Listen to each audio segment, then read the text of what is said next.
Good morning or afternoon, everyone, and welcome to the fourth episode of our Enlightening Industry Essentials webinar series, Policy Matters. I'm Brian Gilbert, the Deputy Director of Events and Education here at NCIA, and as always, I'm thrilled to welcome you today as we embark on a deep dive into the regulatory and policy dynamics shaping the cannabis industry with a special focus on the Golden State today.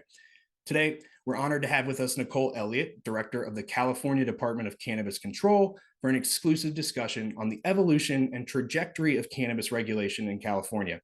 Get ready to gain invaluable insights into the department's upcoming priorities for the year and get a sneak peek into the topics Nicole will cover alongside Congresswoman Barbara Lee at the upcoming NCIA California Stakeholder Summit.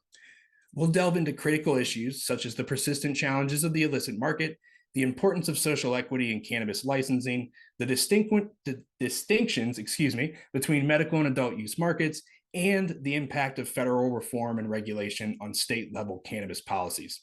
Throughout today's conversation, we'll navigate through thought-provoking questions that touch on the core of cannabis regulations and its implications for industry operators and consumers alike. Thank you all so much for joining us today as we connect with industry leaders and regulators to navigate the complexities of cannabis policy together. Without further ado, let's welcome our esteemed co-hosts, NCIA Policy Chairs Khurshid Khoja and Michael Cooper, along with Nicole Elliott, to our conversation. Welcome back to the first edition of Policy Matters in 2024. Great to have you all here, Khurshid and Michael. With that, I'll turn it right over to you all to introduce Nicole and get the party started.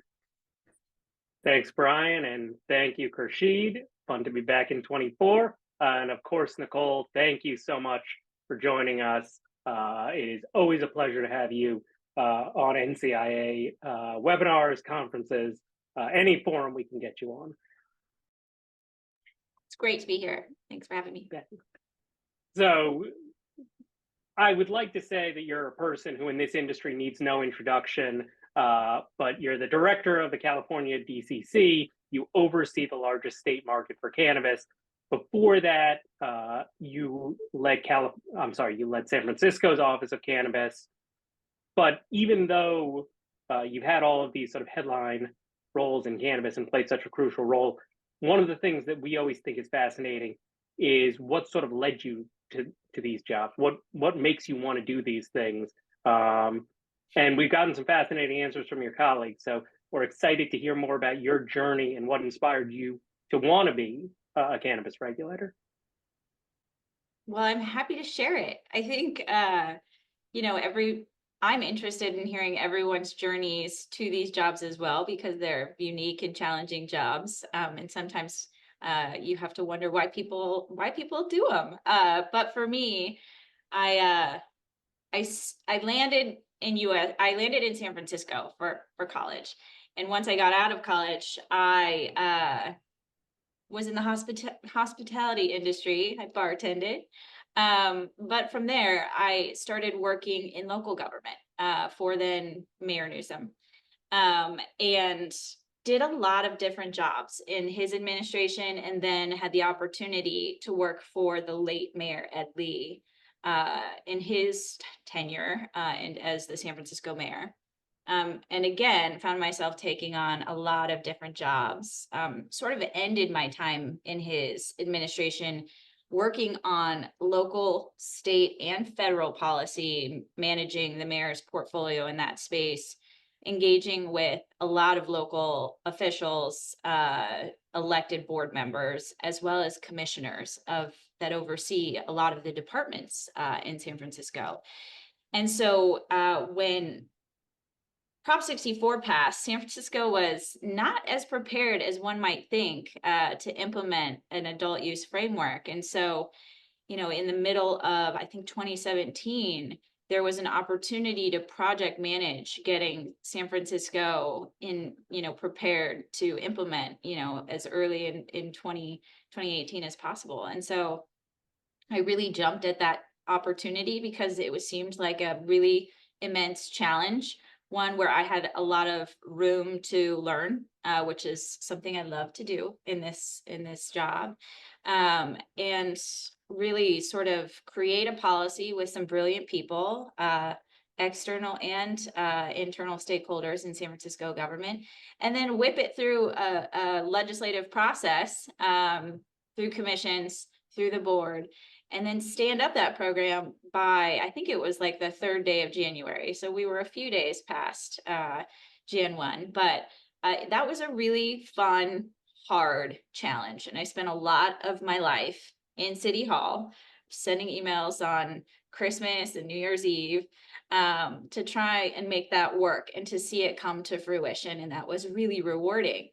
And since then, as part of that process, I found, a ton of really interesting things that has kept me in this space. And I always sort of synthesize it as, people, purpose, process.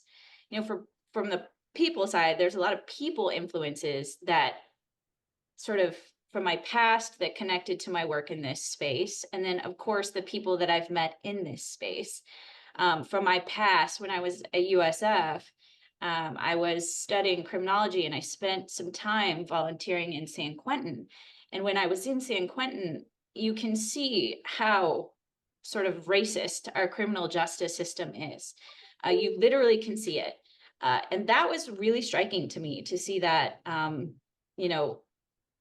in reality. And it really stuck with me. So I think that really drew me to the social justice equity side of this space, to see sort of the impacts that our criminalization has had on individuals and specific communities in the state of California. So I really identify with that part of this work because of my history working in San Quentin and other parts of my history as well.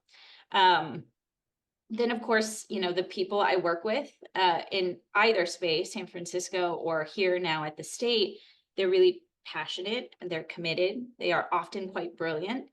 So it is wonderful to be around that energy and knowledge and to try and figure out how to best deploy that to meet the purpose. In San Francisco, I ran an amnesty program, and that really stuck out to me as far as the people are concerned. I had a lot of really fascinating conversations with individuals who had been personally touched by criminalization and by government inaction in some respects, right? Not creating pathways to be legitimate from a code enforcement standpoint, things like that. And it really helped me see the responsibility that government has to create legitimate pathways for operators, make that crystal clear so that they can do business in a space where they feel safe. So that's the people. And the purpose is, creating, like I said, a legitimate space for people to do business, and then creating structures that are meaningful that haven't, I would argue, really been created to the extent we expect them to be created in California, right, on the state level, that really protect consumers and really protect the public. And then, the process, it's always a challenge. It's sort of like when I was project managing the San Francisco program, government can be really challenging to navigate, to move. So, I like to think that oftentimes for the industry, you guys have a lot of frustrations. And I just want you to know, oftentimes those frustrations are common, shared between you and us. You sometimes don't like the regulations. I would like to see us move faster with making regulatory modifications that address some of the challenges you guys face. For you, it's cost. For us, it's, how do we expand our capacity without expanding your fees? For you, it's finding a bank. For us, it's finding a cash carrier. So we share a lot of challenges, I think. And that process continues to bring me to work every day because I want to try and solve those challenges. When I took this job, I took it because I agreed to get in the trenches and get my hands dirty. And I think since taking this job, the department, since it's been established, has accomplished a lot, but I think we also recognize there is a lot of work left to do. So hopefully that gives you a good sense of my journey. Absolutely. Well, as those familiar with the California industry know, our framework, our regulatory framework has gone through many different permutations from, the passage of Prop 215 to the highly regulated system that we have today. And as one of the longest serving and most experienced cannabis regulators in the country, you've had a front row seat as legislators and voters shaped our cannabis industry in California, and you witnessed its development from a system of nonprofit patient collectives operating under kind of a patchwork of municipal frameworks to today's system where we have state and local licensing, comprehensive state regulations, and a varied ecosystem of different licensees. But the more things change, the more they stay the same. And so, from your vantage, what have you observed about California, about the California cannabis industry and the market here that are constants or fundamentally true about the cannabis industry and market in every other state with legal cannabis? So first, I just want to acknowledge how weird it is for me to hear that I might be one of the longest serving and most experienced cannabis regulators in this space. I did a double take when I saw that. But with that said, I watch a lot of states as they come online. And there are things that are constants. You're absolutely right. At the end of the day, what we see are pretty rigorous regulatory frameworks that are established or evolved over time. Where one does not start rigorous, they may evolve to be slightly more rigorous, and vice versa. Where one starts to be overly rigorous, perhaps scaling that back slightly. There will always be mixed public opinion, right? We are seeing shifts in that public opinion, but it remains mixed. And really how that impacts us and how you've seen that impact other states is that local jurisdictions can sort of, I would say candidly, impede progress in this space. And that can be really challenging for the success of the state program. So speaking purely from a California regulatory standpoint, that is challenging. We'll, I'm sure, talk more about that, but it can also restrict medical access. And I think California has taken strides to address that, but still with local control as strong as it is in this space, it can still impede safe access. There will always be expensive operational and compliance costs. And it's really about having, there's a constant tension between regulation, costs, licensee preferences. And I think as a regulator, you have to get really comfortable in that constant tension, right? That's a space that will always remain. It cannot be stagnant, right? You have to keep moving in that tension. But that is always a common. So those are a couple of the things that I would say. And then, lastly, enforcement can't go away. It's got to remain. And obviously the state of California has, through experience, learned that, and also is working to address that through a variety of mechanisms. Obviously, the work we do here at the department, and then of course the Unified Cannabis Enforcement Task Force that the governor called for a few years ago and has been stood up and represents 20 plus state, local, and federal agencies to support best use of our resources to scale our enforcement efforts. It's a couple of things. Thank you. I think one natural follow-up, given that perhaps to all of our surprise, you are one of the longest serving cannabis regulators in the country. Not to me, I was there, I saw it, so. I think that one question that those of us on the industry side might selfishly ask is about your thoughts and any advice that you'd offer to new markets. New markets are still coming online. You were talking about constants. Are there things, particularly in markets that do not have an existing medical market that was well established like you did in California? Are there tips, things that you would say, hey, this is a lesson that you've learned in your time as a cannabis regulator? Yeah, I think you hit on a really key point, Michael. The sort of framework that California has had to operate within in standing up a fully regulated market is slightly unique, right? It's unique in that it's a couple decades old medical cannabis market that we're working to convert to a space. But what I would say, well, I think many would argue no market has really perfected it. I think some have done really great work. I see some of my fellow regulators on here, and I want to give them a shout out because they do great work. But I will say that some of the takeaways from California and from our work here is an inclusive market's really important. So it has helped us, I think, avoid some of the hiccups that we've seen in other states where we have not capped licenses on the state side. And we've allowed for competition to flourish in the state of California. So I think that is a positive. There are some consequences of that model, though, that I think are important to keep in mind. Under this model, there is a sort of market shakeout, right? So you have to, through the competition, there will be winners and losers, and you have to be prepared for that. You have to be prepared for that in a variety of ways, including, the political pressures that come with that, but also in the way that you implement policies that support the values that you would like to see your market reflect. In California, one of those values is a diverse market. So we want to try and maintain small operators. And a policy that I'd point to that really seeks to do that is our Appalachians program. That's one that seeks to create a specific marketing niche for certain cultivators who grow it in a certain way and in certain areas of the state. So that's one. We're always looking to implement more because that is an important value for us. You have to anticipate market fluctuations. We saw that in California with wholesale price dips. That is common in ag, right? But it's also pretty volatile in cannabis, especially as you're standing up a market.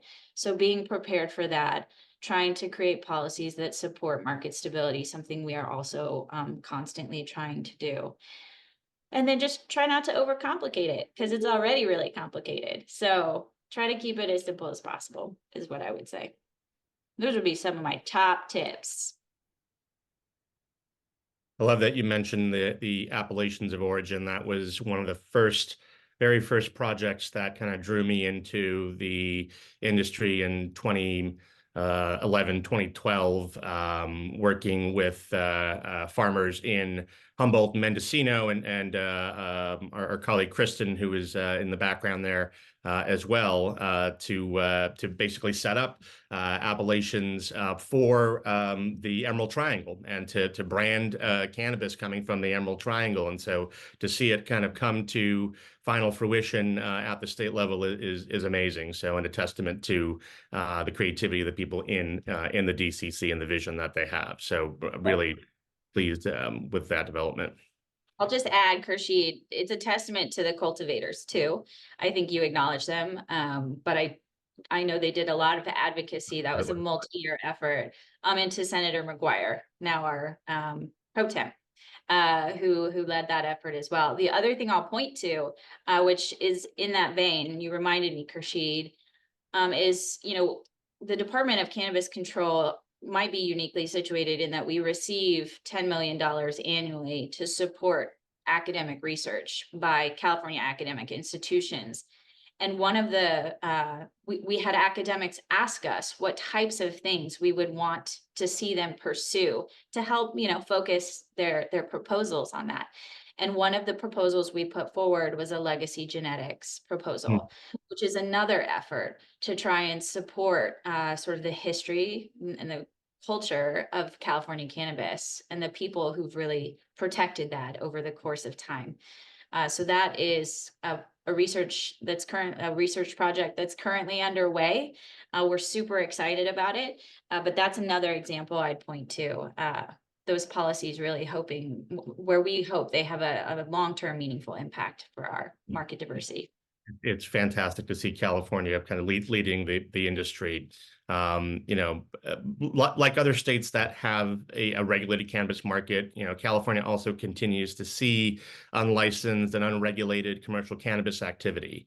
From your perspective, what are the biggest obstacles to persuading operators in the illicit market to join the regulated market? Can these obstacles be overcome?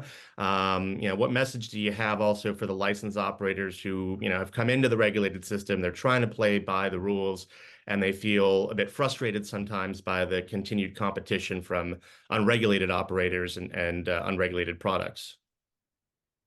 Whew, the big one. So we're 8 years in, right? We still have 60% of 6 cities and counties that don't allow legitimate retail access for consumers. That creates significant restraints on the scalability of our legal cannabis market. And so that is one big issue. That becomes a challenge, right? It's impossible for some operators to come into the legal market. They're not even given the opportunity in some areas of this state. So that is a huge issue that needs to be overcome.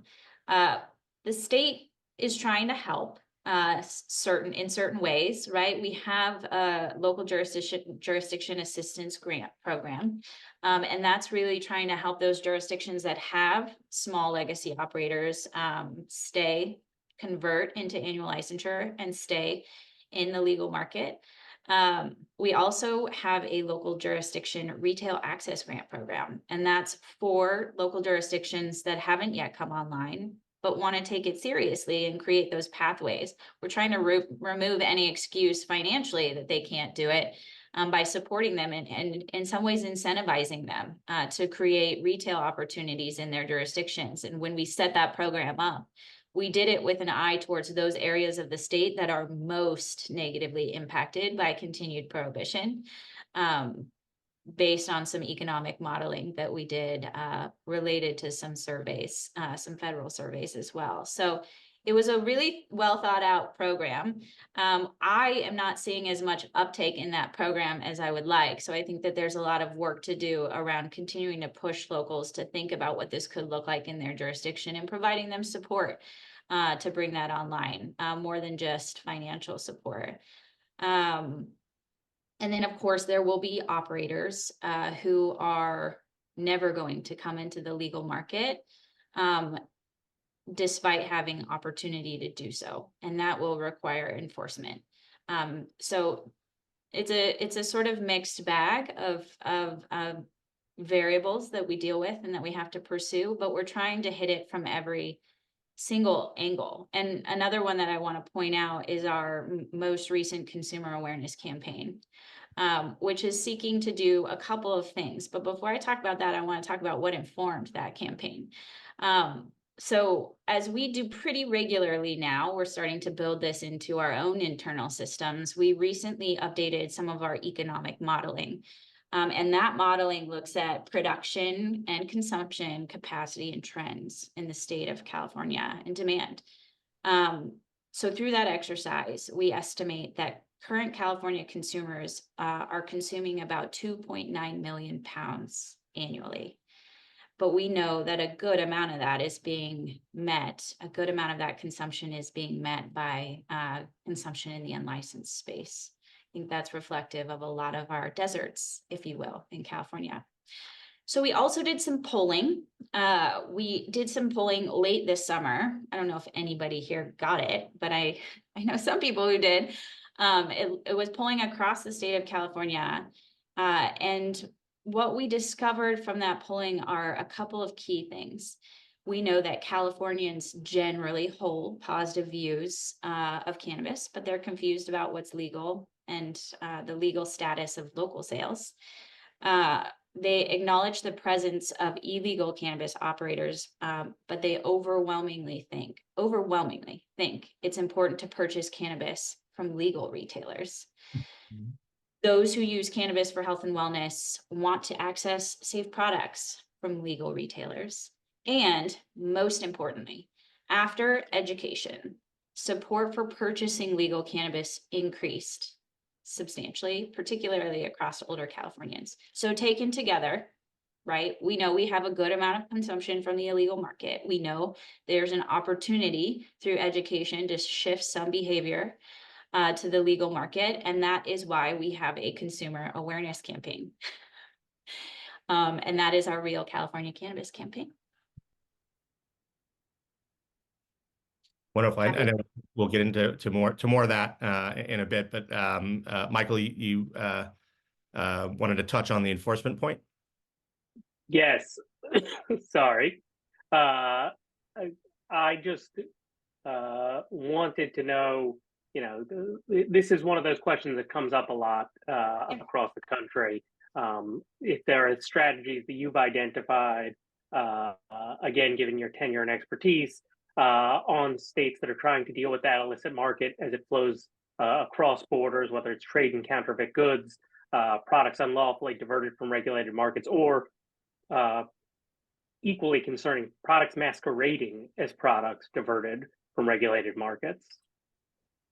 Yeah, I mean, I would say you have to tackle it aggressively from the get. Like, I think we've seen that where other states haven't done that, and it creates an opportunity for bad actors to take the legal market and use it as cover to allow their activity to flourish. So in California, you've seen an increase in enforcement, and through the Unified Cannabis Enforcement Task Force, that's sort of been, we've provided numbers to support that. And I will acknowledge enforcement will never be the full solution. So you will never see enforcement solve for the illicit market. But with that said, it is an important aspect of dealing with the illicit market. In California, we've tried to think about, and we are still doing this to this day, try to think about different ways that we tackle the illicit market in a way that creates real disincentives for operators, monetary incentives, so on and so forth, right? So we have, I wish I had it here. Sorry, I went off screen, but we've got this whole document. You'll see how thick it is. This is all of the laws that we can use to go after operators operating in the illegal market. That's all of them, right? That's a lot. This is the most dramatic thing we've ever had on this series so far. No other regulator has done just to this. hold up here, but I keep it on my desk because I think it's important to know. And we need to we are figuring out, thank you for whoever did that, ways to use them in meaningful ways, right? Not going after the plant, but going after the illegal activity that's happening, the labor trafficking, the contamination of our waterways, those types of things. One of the really interesting ones that was passed last year was Lackey's Universal Symbol Bill. Michael, to your point, this is about packaging that's empty, right? But that purports to be California cannabis because it has our universal symbol on it. And we see that packaging in a number of other states, right? With product that may or may not be coming from California licensees or from California at all. But how can we get at that packaging? That's sort of a nuanced conversation that we had last year in the policy space, and it passed, right? And it is in effect. And so thinking about how we deploy that this year. So that is something we will be doing, right? So really trying to tackle this in different ways, creative ways, as well as really using the authorities that we already had to get at these issues. But you have to do it. You have to be aggressive about it. And you have to have, clear priorities in that space. So that is what we've been doing in California. It's a really interesting, challenging sliver of the work that we do. We have a lot of really committed individuals in our compliance division, in our law enforcement division, often partnering on that work. It's fascinating, but it needs to be done. So Nicole, I think one very interesting thing, because the Real California Cannabis campaign is an interesting one. It's launching. It's on a variety of channels. Can you just speak briefly for people, and I believe we'll be able to provide some follow-up materials for those who want to get into it, but just sort of an elevator pitch, because it is a cool program that you're launching in the past week or two, correct? Yeah. We're rolling it out. You probably, I don't know if you guys have received ads. It's very targeted. Lift it up if you do. Not in New York. I have not. Really targeting California. So I'll say a couple of things about it. So for purposes of the campaign itself, the primary audience, right, is our adult use consumers, our existing consumers, and shifting their behavior into the legal market, and providing really support for them to do that with knowledge, information, resources. Secondary audience is impermissible jurisdictions. There's actually some content in there working on that issue. And then, of course, there's some tertiary benefits to this, obviously establishing its own branding for California cannabis, right? Establishing recognition of what makes legal California cannabis real, what makes California cannabis authentically Californian through the lens of our licensees. So there's going to be more to come on that, which is super exciting. But that's a huge additional benefit of the campaign, I think. Nicole, you touched on part of your journey, having witnessed some of the inequity in our criminal justice system, and just seeing kind of the blatant racism that was present there. So turning to social equity, I know that is an area that that you're very committed to advancing. Given your start as a regulator in San Francisco, I feel like you're perhaps more in touch with the roots of the medical cannabis movement than many of your colleagues, perhaps, where the medical cannabis industry evolved much later. And as you well know, many of the early pioneers in this space were gay white men in the Castro who were struggling to call public attention and draw resources to addressing the AIDS epidemic. How does that affect your definition of communities that were unfairly targeted by local, state, and federal law enforcement, and your view of social equity qualifications more generally? A really good question. I consider myself really lucky to have started this cannabis regulatory work in San Francisco. I had I would say, luxury of being mentored by a lot of those individuals who could bring color to that history, right? Who could really talk about their own individual experience in that space and how that impacted them. And that history is really intertwined with criminalization of cannabis, and it cannot be ignored. It should not be ignored. And it's not unique to California, right? But I think the Castro, to your point, holds a very specific place in that history and the individuals who lived there and did that advocacy. So, San Francisco, though, is one region in the largest state in the nation. And operators in other regions had different experiences. We have, I've sat with some of our operators in the North Coast and talked about what it was like for them to have helicopters hovering over their homes, to have their parents and their siblings impacted by the camp efforts. So the trauma that provided in their life and to their families, the jail that they went to as a result of that. And that comes in all different shapes and sizes in the state of California. And I think that's really the beauty of local programs, is they give really specific considerations of the unique lived experience of those communities in each region when they're done really well. And I think some people might argue some are not done well, but I do think we have a lot of very thoughtful programs in the state of California. So as we talk about a statewide definition, we want to make sure that we're protecting those really unique, the unique constructs of the local program and the sensitivity of those programs to the operators, the individuals, the families, the communities of those regions. And that is, I think, different in San Francisco. It looks different in San Francisco than it does in Humboldt, than it does in LA. And that's the beauty of California. But it's a challenge because it's such a big state. Absolutely. It's great to see how nuanced and how much development's happened in California, which is the kind of birthplace of these social equity programs starting in Oakland.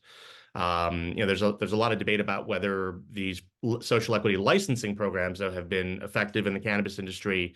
Would you talk a little bit about what the department has done beyond implementing the licensing centered solutions like fee waivers to promote social equity in the industry in California? Yeah. Well, first, I do want to say, I mean, I know you said don't talk about fee waivers, but I do want to talk about it for 1 second because we are almost out of our fee waiver funding. I think we're now at around 400,000, and I don't think we talk publicly about this, but the department saved about $1 million through the administration of this program, money that was supposed to help us administer the program, and we put it back into the fund so licensees could access that. We are now at the sort of last breath of that fund. So until it is replenished by the legislature through the budget process, we will be out of funds shortly. So that's one just public service announcement I want to make. But we also have done additional work, to your point, Khurshid, in this department around equity, and we continue to look at ways to do more. So promising practices is one that our Deputy Director of Equity and Inclusion, Eugene Hilsman, has been working on, really lifting up those practices in local jurisdictions through the mouths of licensees, so that other local jurisdictions implementing or developing equity programs can learn the things that are helpful. I think this is also a reflection of, even when I was in San Francisco, we were in touch with Oakland to learn about the things that were working and not working in Oakland's program, so that we could stay ahead of those issues, concerns in San Francisco's program. This is just lifting that to the state level and really formalizing it in a way that everybody can access. So promising practices, we can share more about that as well. If you want to share out that link, we'll share that with you. Through the development of our programs, we think about equity. So we think about it through the LJAG program and the LRAG program, the Local Jurisdiction Assistance Program, and the Retail Access Grant Program. You see equity built into those programs intentionally. License fee deferrals is another one, which I know it's licensing, but I just want to acknowledge that. And then really the work that is underway to figure out how we can capture a snapshot of what our equity community in cannabis looks like, so that we can start to quantify that. We can start to figure out how we preserve that through policies, how we talk about it, how we identify it, right? We do that in partnership with GoBiz, but we're also figuring out ways that we can do that internally to get a more accurate snapshot of what that is. Those are a few things. You see equity contemplated in a lot of policies the state has pursued. In particular, you see in tax reform, there were additional equity programs, or I should say resources, that were developed in the tax structure to support getting capital into the hands of equity operators a little bit more directly. That will continue. It's important that we have an equity lens over everything we do, all of the policy conversations we have, and so we try to be very intentional about that. Thank you. Equity is obviously a super important part of this industry. Another thing that comes up a lot, one of the other top topics when you're talking to operators that you hear a lot about is enforcement. And enforcement, I know from your perspective, has two sides, right? There's unlicensed enforcement, and then enforcement, compliance enforcement against operators who aren't following the rules. It would be great in this forum. You're always going to have operators. Our members are always curious if there are key priorities that you can share with us so that they can feel they're focusing their efforts in the right place, the place where you want them. And then if you can speak at all about how you balance this in your head, because obviously there's an inherent tension between an absence of enforcement, which may favor those who are less scrupulous, willing to make, quote, mistakes in favor of a quick buck, against public health and also not overly burdening good faith operators. So that would be super helpful, and I know very much appreciated by this audience. Sure. Yeah, it's a good question. I think it's timely. As we talk internally at the department, we talk about, what is our bread and butter, right? It's licensing, compliance, and enforcement. And compliance is a huge part of that. So I can definitely appreciate where operators are coming from, their focus on that. I will say our focus is also on that and is enhanced this year when it comes to enforcing compliance. Our focus at the moment, right, and really forever, but our enhanced focus is on consumer safety. So we are doing a lot of work around adulterated, misbranded products. We are doing random sampling at all license types of those products to start to check for integrity of what's on the label, integrity of the testing of those products. You will start to see embargoes and recalls become more common. I do think we put out a resource on embargoes yesterday. It talks about what is an embargo, how to comply with an embargo, the penalties for not complying with the embargo, which are in statute and are steep, $10,000 per product if you sell what should be under an embargo. And tips to make sure that you are receiving those notifications. So I really encourage everybody, if you have not looked at that resource, to spend some time with it and make sure that your DRP with the department is accurate and that our emails are not going to your spam box because we are tracking the sales of those products and we will be issuing penalties for sale of embargoed products. So really the focus though is on activity that is knowingly and directly threatening consumer safety. So we are taking it very seriously. The administrative actions associated with that work will reflect how serious we're taking it. So I encourage everybody to reach out if you have questions. We are here to also be a resource for you if you have concerns, but if you are compliant, you should have nothing to worry about. So we're looking at actors who are sort of knowingly and willfully violating our regulatory framework. We are prioritizing our compliance actions in that space. So I hope that answers your question. I think that's pretty direct. Very helpful. We also, as an aside, one resource I want to add, we have started to publicly list the operators receiving denials, citations, and disciplinary actions on our website. We want to make sure everybody is aware of that. So I think you guys will see the link provided to you so you can review what has been done thus far. And that will continue to be updated very regularly. Great, thank you for that, Nicole.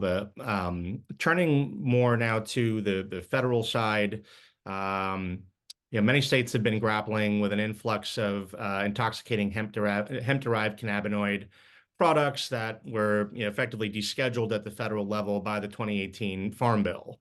The effects of this influx are especially challenging for those states that also have a legal regulated cannabis market with unlicensed and unregulated hemp businesses undercutting licensed marijuana operators and undermining state laws and regulations. Some, including leadership at CANNRA, the Cannabis Regulators Association, have observed that this serves as a significant threat to public health and potentially an existential threat to state-regulated cannabis markets and their participants. So as one of the leading thinkers on this subject, again, one of the longest-serving regulators in the industry, how do you think about hemp-derived cannabinoids and the challenges that they pose? Yeah, so this is an issue that is in my world now every day. It's in my inbox every day. It's in the discussions I have. It was in a conversation I had with an operator this morning. So it is just coming up regularly. I think that there is a lot of education to do with our elected officials on the state and federal level around, and some might argue local as well. I know that's happening here in Sacramento. Around the consumer safety concerns that are present in this space, as you point to, Khursheed, and the general access concerns that some might have, should have, when it comes to youth access. So I am very aligned with my colleagues at CANNRA that this is an absolute threat to public health. And that it does need to get folded into a framework that protects consumers and restricts youth access. Now, with that said, there is no easy way to go about it. right? Because of the federal construct, because of what that means in states with state legal cannabis programs, and the interstate market. So I can't say I have the perfect solution for it, but I do think we have a responsibility as a nation to start thinking about this plant much more holistically, and how we regulate the cannabinoids in this plant, how we think about intoxicating versus non-intoxicating, and how we introduce that into any market, cannabis adult use market, or a general commercial market. And so California, we saw, I think there was a bill introduced on this yesterday. This is a ever-present conversation in every state. I think right now it's really about pressing our elected officials to understand the concerns around public health and safety, and getting to some sense of action. Like I said, I don't have a roadmap to what that is. And my roadmap, once defined, will differ from a lot of other people's roadmaps. I will say that my roadmap isn't about preserving what is. It's about creating what is best for consumers, for the general public. So that's sort of my North Star. I hope it is everyone else's as we do this exercise this year, because it's going to be present and early and often that we talk about this. Yeah, no, I can certainly, at least with respect to NCIA members, I know that a lot of our members who are active in the industry are, they share a similar North Star. It's not about the bottom line. It's about, are we putting forth products that the consumer, they're actually going to benefit the consumer, they're going to benefit their wellness. And so I know that is something that is near and dear to a lot of operators. And so I wonder if you would also touch on the impact on operators as well, especially small craft operators. One of our members, Sean Wagenseller from Washington, actually has asked about that and kind of what, how do regulators see the impact on licensed operators, and what can they do to essentially to help? So I think that there's a lot of competition in the space, and largely unfair, right? There's two different regulatory constructs. When we talk about operators, one of the pieces in California that has not been as present in the conversation as I would like to see are our cultivators. We heavily regulate our cultivators in the cannabis market, and arguably hemp is not regulated to the extent our cannabis cultivators are. So however we talk about creating sort of a unified approach, we need to contemplate our cultivators in that to make sure that we maintain a meaningful space for them in this market. So it's definitely a question I pose of our policymakers as they're creating their policies. Where are the cultivators? Much perhaps to their annoyance sometimes, but it is a really important variable in the whole formula that we need to account for. Thanks for that, Michael. Did you want to follow up on the federal front? Yes, sure. I think that the other headline issue, Nicole, that people are talking about on the federal side, one that we would be remiss if we did not ask you about, is potential rescheduling. Obviously, everyone here, I imagine, knows that it's been reported. The DEA has recommended moving to Schedule. I apologize. HHS has recommended to DEA that they move to Schedule 3. I almost broke a lot of news here. So as a state regulator, how did you receive that recommendation, and how do you see the division of labor between state and federal regulators if for the foreseeable future, if cannabis were to be rescheduled or descheduled? So in the response to like how we received it in California, sort of in the background, there was like it's about time, right? It's about time. We were there 20 plus years ago. So it's really great to see the federal government move to that space too. With that said, the division of labor, I think, matters depending on where it lands, right? But right now, our approach is heads down, keep working, right? We still have a state market to facilitate, to stabilize. That likely won't change if we see this move to a 3. And so we will continue to do that work. Now with the feds, obviously, when we think about the interstate market, They have a lot of work to do in that space. I think that is going to consume most of their time in managing that space and ensuring consumer safety across that space. And ideally creating a sort of baseline that we can operate as states to support that interstate commerce when the day comes. But in the meantime, really making sure they're doing their jobs around consumer safety, I think, in the interstate market. Which I will acknowledge, there's work happening on the federal side to support consumer safety in the cannabinoid space now. So I think those structures, those systems are starting to be established to support that type of work. But yeah, we still have a big market to regulate in California. We don't anticipate that's going to change anytime soon. Wonderful. So we're at about 5 minutes from our scheduled time, but Nicole, can you stay for a few more minutes and answer questions from some of our members? Brian, forgive me, I think the questions that we have in our document you've been populating are the ones that we should focus on. Yeah, not a problem at all. Yeah, I think we'll dive into the question posed by Cody first. And then, yeah, we have a few more queued up from some seedling members that we'll dive into next in the document there. Great. Coop, I'm happy to start unless you want to go.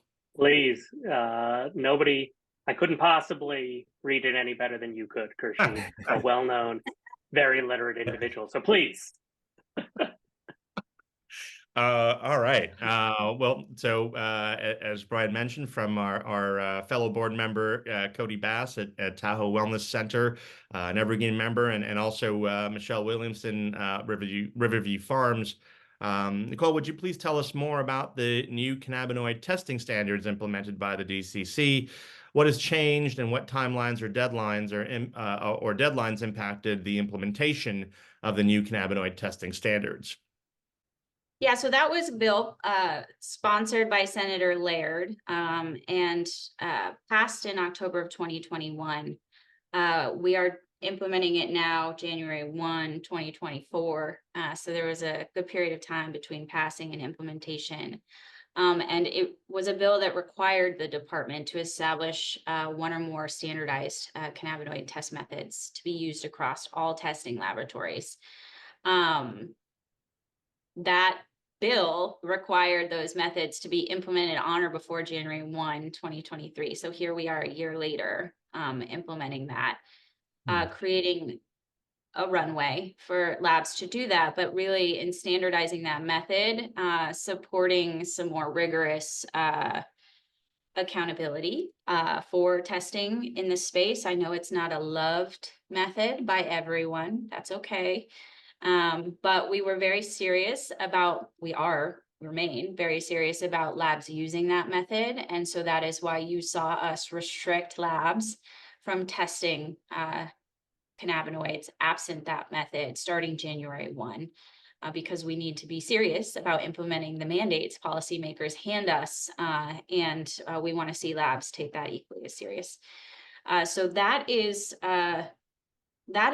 hopefully an answer to the SB 544 question. I think we have about 24 labs with that verified method now. So we've seen an increase from January to today, February 8th, from 8 to 24. And I believe our lab division is continuing to review methods submitted to support getting more labs online. Fantastic. So I'll ask the next one to prove that I can also read after I was joking about how well, but didn't he read it very well? The man is multi-talented. So this is a question from one of our members, Andre Bayard. He asks, crafting clear, precise state cannabis regulations is crucial for those entering the industry. It lets them avoid costly mistakes.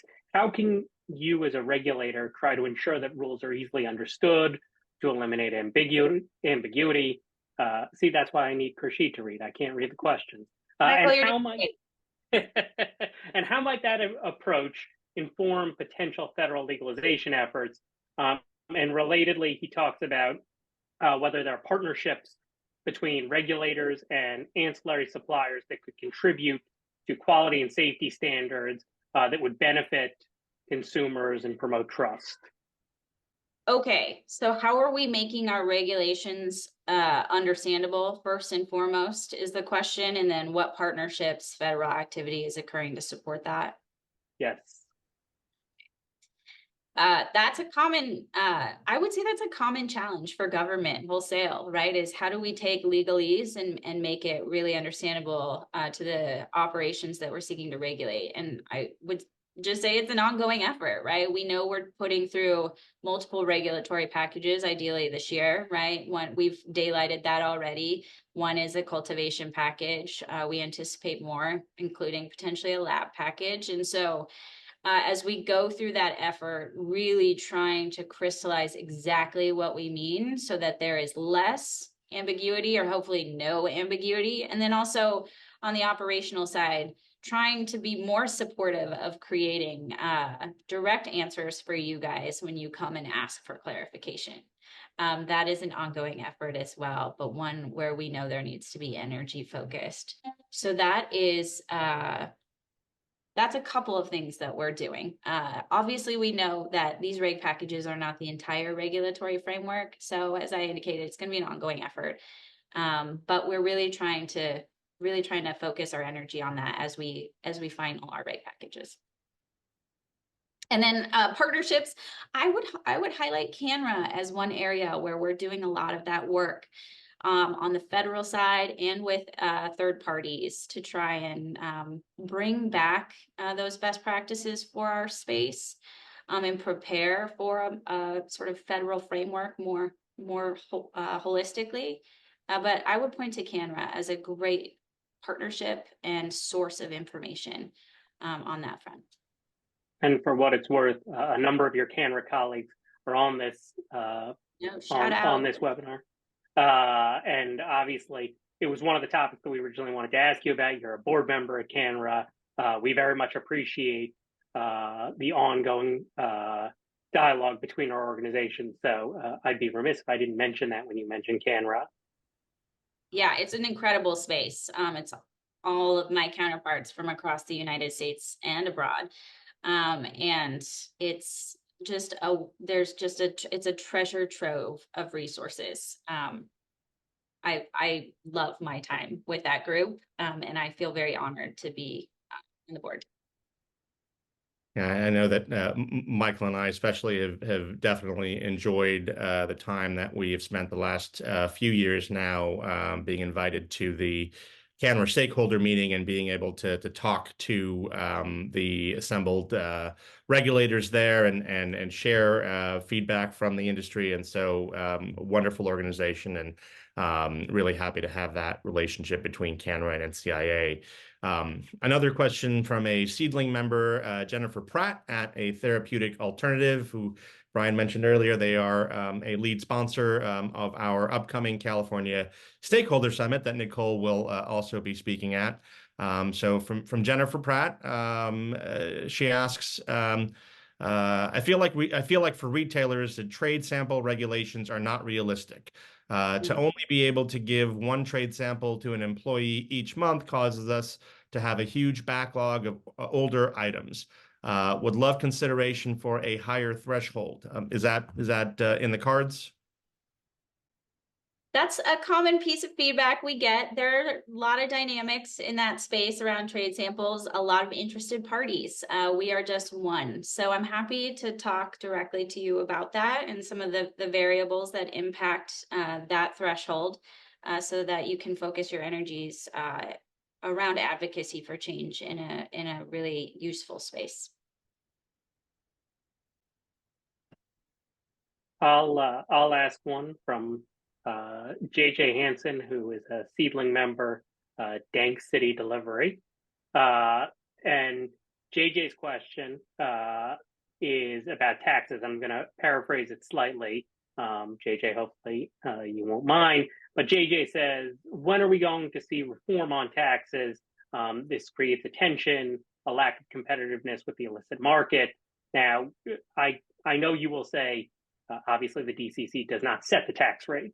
But even with that said, is there anything that you can say to folks who are worried about whether you're aware of that competitive challenge, the economic competitive challenge between the illicit market, the impact of taxes, the cost of regulation? So you are right, Michael. We are not the taxing authority. I like to start my responses to all tax questions with that, because I think some people still think we are. But with that said,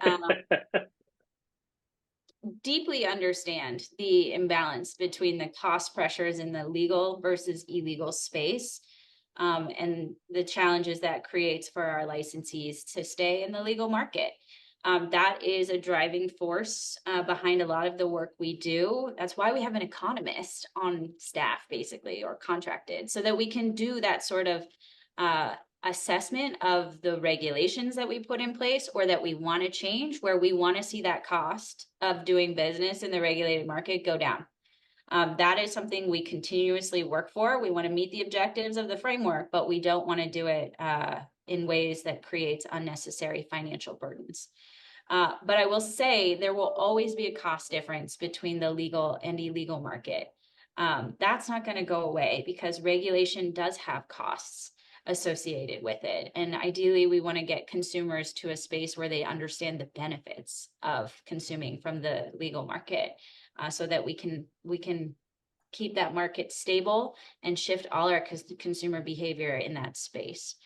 So to level set, like, we know it's not going to go away, but we also work pretty regularly to look at how we can reduce costs with the powers that we have, which is not the tax. So we don't have the power on tax. Understood. One last question from our audience. What is California's policy in the cannabis industry on using pesticides on flowering plants in both the recreational and medical market? So a little bit of a technical question there.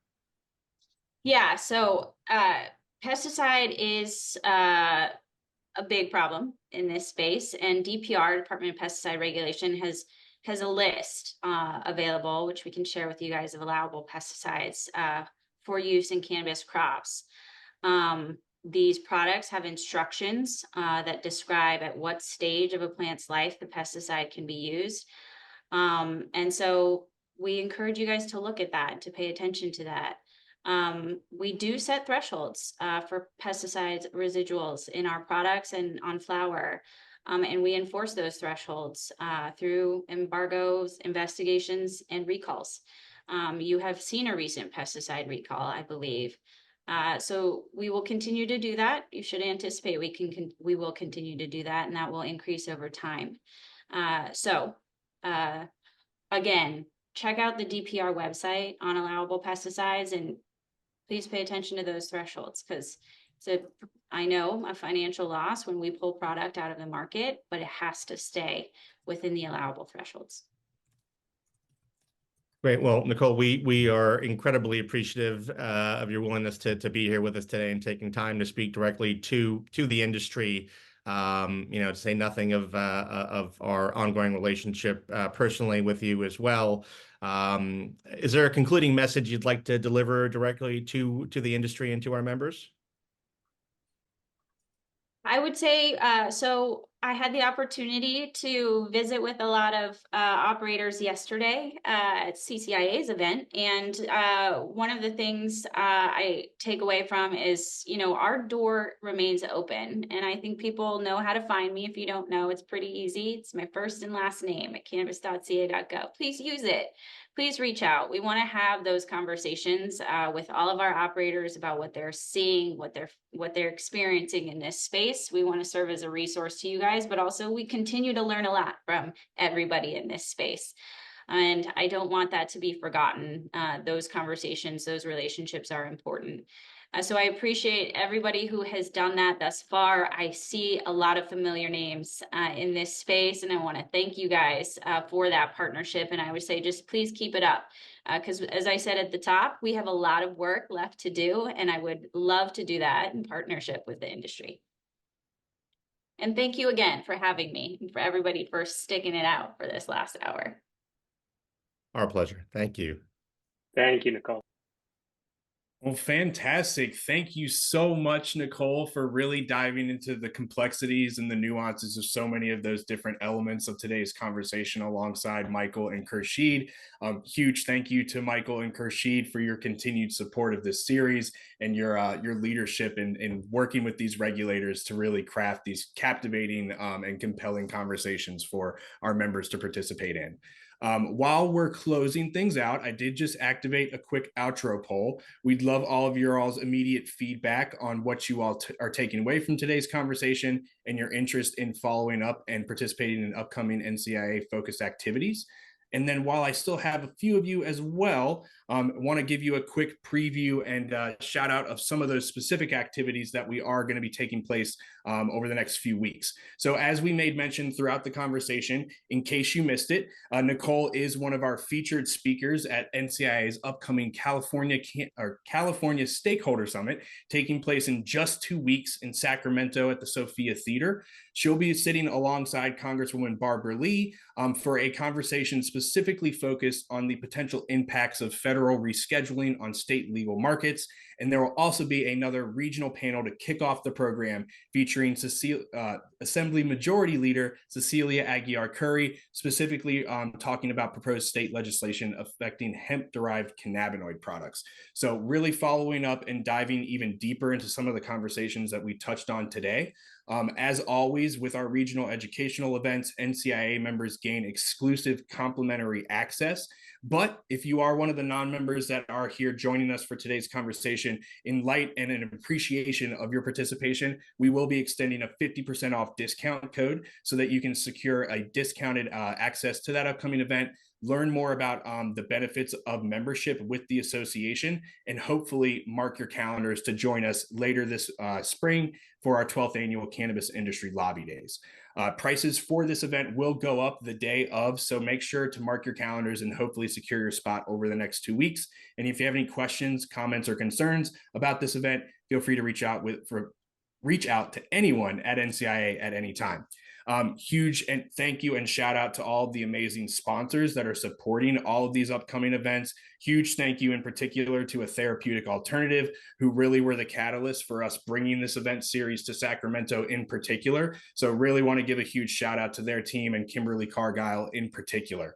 I think they're going to be running some deals at their event or at their location before and after the summit as well. So once you sign up to secure your spot, you'll get more information on how you can make the most of your visit to Sacramento. And then again, like I did just make mention of, huge shout out and thank you to the 40+ member businesses that have already signed on to support and participate our 12th annual Cannabis Industry Lobby Days this year, taking place from May 16th through the 18th.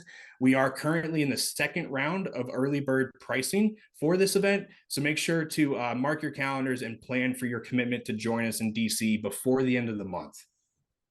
And then lastly, for any current NCIA members that are in the room, do make sure to take the opportunity right before the summit to learn how to maximize your membership and sign up for one of our member orientation sessions. You can find information about those online, and you can log into your Community Hub profile at any time to secure your spot. All right, ladies and gentlemen, what an incredible journey we've had exploring the Insider's Guide to California's Regulatory Landscape today. I really appreciate all of the amazing insights that our audience members and specifically our member business owners contributed to today's conversation. We hope to see all of you all in person at our upcoming California Stakeholder Summit taking place on Thursday, February 22nd from 2:30 to 5:30 in Sacramento. You can head to NCIA's website to secure your spot, and make sure to do that quickly. That discount code that I just offered will only be valid for 72 hours. So thank you so much again, Nicole, for joining us. I really look forward to continuing this conversation with you and Khurshid at the upcoming Stakeholder Summit. So with that, we'll leave you with this end of event credit sequence highlighting the 60+ member businesses that are sponsoring our upcoming events and that participated in today's webinar. So with that, thank you so much. This is Brian Gilbert signing off. Have a wonderful day, and we look forward to seeing you back for another upcoming Policy Matters session in a few weeks. Have a great one. Bye.